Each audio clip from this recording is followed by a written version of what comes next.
YMS15 ギャン。ギャンは一年戦争後期にジオン公国軍が推進した第2期主力モビルスーツ開発計画に基づいてツイマット社が開発していたモビルスーツである。この機体はもともと MSX10 として開発されており、地球連邦軍の RX 系モビルスーツとの戦闘を想定した高度の白兵戦能力を持っていた。しかしジオニック社が開発していた YMS14 後のゲルググに対して空間戦闘能力や汎用性、加えてビームライフルのドライブができず、コンペにおいては総合性能で勝るゲルググが正式採用されることとなった。ただし機体の運動性といった基礎性能などのスペックはゲルググを上回っており、一概にゲルググより性能が劣っていたとは言い難い。股関節部の円筒状のパーツは流体パルスアクセラレーターと呼ばれる機体のレスポンスを向上させるシステムであり、ジェネレーターで発生した余剰エネルギーをプールし、必要に応じて各部に伝達する一種のコンデンサーまたはブースターと呼ばれる機構である。本機の運動性を支える重要な機構だが、これは重力下で飛翔するかのごとき挙動を見せたガンダムの跳躍能力に対抗するための試行錯誤の一つでもあった。また全身を収縮させつつ頻繁に全身交代を繰り返すフェンシングのようなステップワークもこの機構なくしては不可能だったと言われている。正式採用は見送られたものの、ロールアウトした試作機のうち1機はマクベ専用機として彼のためにカスタマイズされ実戦で運用された。前置きが長くなってしまいましたが、どうもプラシキです。本日は機動戦士ガンダムに登場したギャンを作っていきたいと思います。2006年5月27日発売、販売価格は3960円となっています。こちら先日の再販でゲットしたんですが、まだ HG の方を作ったことがないので、先にマスターグレードから組み立てるといった感じになってしまいました。結構この箱絵なんかを見てみると、なんか出来が良さそうな感じのフォルムをしてますね。プロポーション結構良さそうなイメージがありますが、実際内部フレームなんかもあるみたいなので、どういう作りになっているのか楽しみに作っていきたいと思います。このマクベのフィギュアも作ってみましょう。さあ、それでは早速内容物をチェックしていきたいと思います。箱がちょっと開きにくかったです。内袋が1、2、3、4、5、6。さあ、ランナーを机の上に広げてみました。このような感じのランナー数となっています。マスターグレードとしてはまあ普通くらいの量になるんでしょうかね。このくらいの量となっています。それではランナーチェックをしていきたいと思います。今回マスターグレードのギャンは全てギャンの新規ランナーとなっているようです。このようにマクベのフィギュアなんかもついていますね。そしてこちら外装パーツ、ブルーが生えてますね。そしてこちらも外装パーツ、この2色がメインのカラーとなっているようです。こちら一体成形ですね。すねの部分、足の部分のパーツとなっています。こちらが内部のスカート内側のパーツでしょうか。そしてこちらも内部フレーム関係のパーツ、そしてこのシールドの部分、結構細かいですね。そしてこちらが ABS 素材の内部フレームのパーツとなっています。ABS 素材が結構使われていますね。そしてこちらがシールドの縁の部分のパーツ、こちらも結構造形細かいです。そしてミサイル射出のエフェクトパーツが付属。そしてこのヤングコーンのようなビームサーベルが付いています。そしてこちらがマクベの20分の1と100分の1のフィギュアとなっています。こちら接着剤が必要なパーツとなっていますね。しかしなんでこの20分の1のフィギュアが付属をしているんですかね。ちょっと謎ですね。そしてポリキャップはこちら。そしてデカール。そしてこちらがマーキングシールとなっています。そしてこれが LED ですね。金具が付属をしています。説明書を見ていきたいと思います。説明書は冊子タイプですね。冊子タイプの白黒とカラーの説明書となっています。以前作ったズゴックと同じタイプの説明書になっていますね。このように内面には機体解説などのページがカラーで記載をされています。工程数的にはそこまで多くはないのかなという印象でした。そしてこれもズゴックの時にもあった各部分の説明。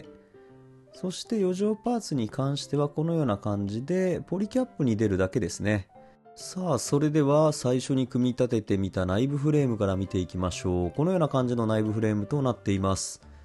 前回リアルグレードのガンダムバージョン 2.0 を作ったので、細かさに関してはもちろんこのキット自体が18年前ぐらいのキットなので全く別物にはなっているんですが、内部フレームしっかりと作り込まれているんじゃないでしょうか。結構このキット内部フレーム組み立てやすかったですね。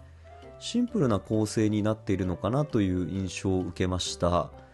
このように後ろの部分なんかもこんな感じですね。バックパック、ランドセルの部分も作り込まれています。こちらが頭部ですね。モノアイは左右上下に動かすことが可能となっていました。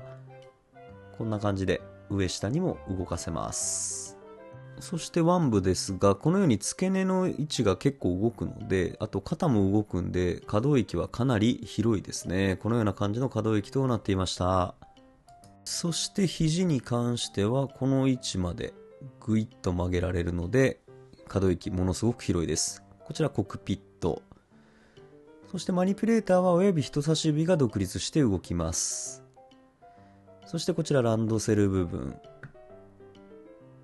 そして脚部ですね。この辺りもまず細かいんじゃないでしょうか。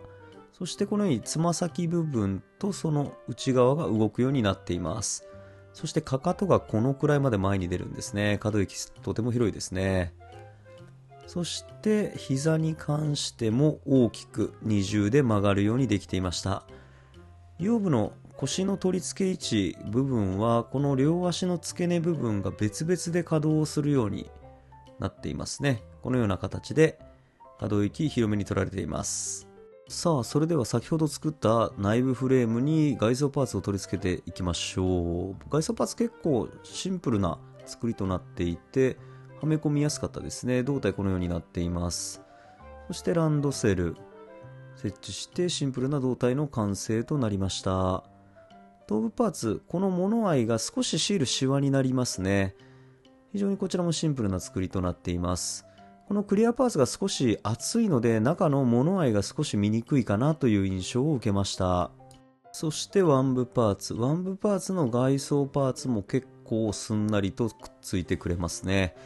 合わせ目などはあまり出ないような作りとなっていました。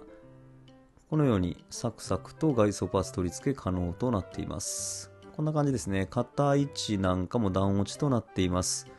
前腕部に少し合わせ目このように出てしまいますね。続いて腰部パーツもシンプルな作り。このような形で腰部パーツの完成となりますね。スカートの裏打ちなんかもディテール結構細かく入っています。続いて脚部パーツの組み立ても外装パーツ非常にシンプルでしたね。この外装パーツが結構付けやすくて、意外とこうサクサクとはまっていく感じが気持ちよかったですね。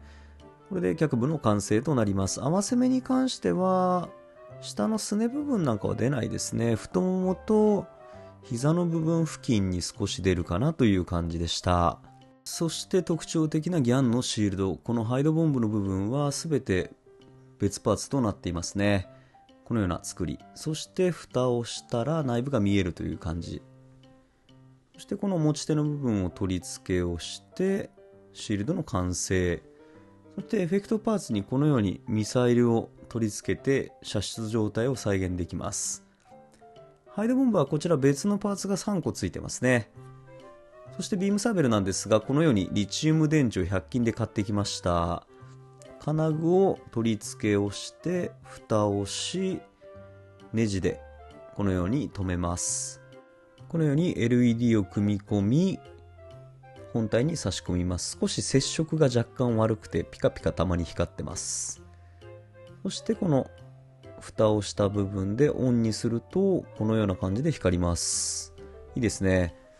結構これ暗くすると光結構眩しく光ってくれます。ビームサーベルの持ち手は光るものと光らないもの2種類付属をしていてこのように取り付けできます。さあ、そしてマクベのフィギュアですが、こちら両腕を取り付ける際にこの小さい部分もそうなんですが接着剤が必要となっています。今回4種類のマクベフィギュアが付いてるんですね。パイロット含め付けすぎな気もしますが、それでは全て完成したので取り付け可動域を見ていきたいと思います。まず脚部からボールジョイントでの接続。このようなマッシブな下半身となっていますね。非常にシンプルな作りとなっています。このように両側開く動作、前後に開く動作、そして膝に関してもこのように結構大きく曲がります。足首、そしてつま先もこのように曲がりますね。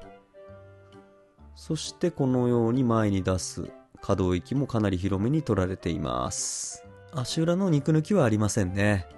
そして上半身、こちらは軸でのジョイント、ポリキャップジョイントとなります。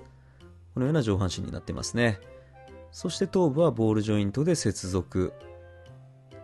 可動域見ていきましょう。このように頭部が少し干渉するんですが、かなり上まで腕を上げることが可能となっています。前にはこのような感じ。そして肘部分も思いっきり曲がりますね。内部フレームの状態からとそこまで大きくはやはり可動域変わらないですね。このように腕部の可動域も結構広めに取られていました。そしてこの位置、コックピットが見えるようになっています。そして頭部ですが、横には少し干渉するのでこの位置まで。前後はある程度可動域が設けられているといった感じでした。そして胴体を下半身とジョイントしてギャンの完成となりました。いいですね、マッシブなこのプロポーション。さあ、マスターグレード100分の1ギャン完成しました。どうでしょうか、このプロポーション。マッシブな結構どっしりとした感じのプロポーションで結構好みなんですよね。外装なんかは非常にシンプルな作りとなっていますね。ディテールなんかも少なめで、モールドなんかも少なく、情報量は少ないかなという印象でした。それではポージング。このようにシールドとビームサーベル、この2種類しかないのであまりポージングの幅はないんですが、結構可動域が広いのでこのようなポーズを取ることも可能となっています。ただこのギャンなんですけど、結構このシールドが重たいので保持力が少し不安が残るかなという感じでした。ビームサーベルもダボがついてるんで握りやすいんですが、少し落ちやすいのかなという感じがあるのでストレスに感じる方もいるかもしれません。さあ、それではマスターグレード100分の1ギャン、皆さんいかがだったでしょうか。皆さんいかがだったでしょうか。今回マスターグレード100分の1ギャンを作った感想ですが、マッシブなプロポーションにシンプルな外装と一年戦争のモビルスーツの良さが出ているキットになっていました。難点を挙げるとすると、少し関節の保持力が弱いのと足部分の接地性がそこまで良くないので、足を開いてポージングしようとするとなかなかしっかり自立をさせられませんでした。あとは武装類、シールドとビームサーベルの保持力に少し難ありといった感じでした。それ以外は色分けもいいですし、可動域も広く合わせ目も目立たないので、組み立てて飾るだけでも様になるキットになっているのではないでしょうか。ビームサーベルの光るギミックもいいですよね。それでは今回はこの辺で、初めての方もいつも見てくれている方もご視聴ありがとうございました。よかったらグッドボタン、チャンネル登録などしてもらえるととても嬉しいです。それではまた次の動画でお会いしましょう。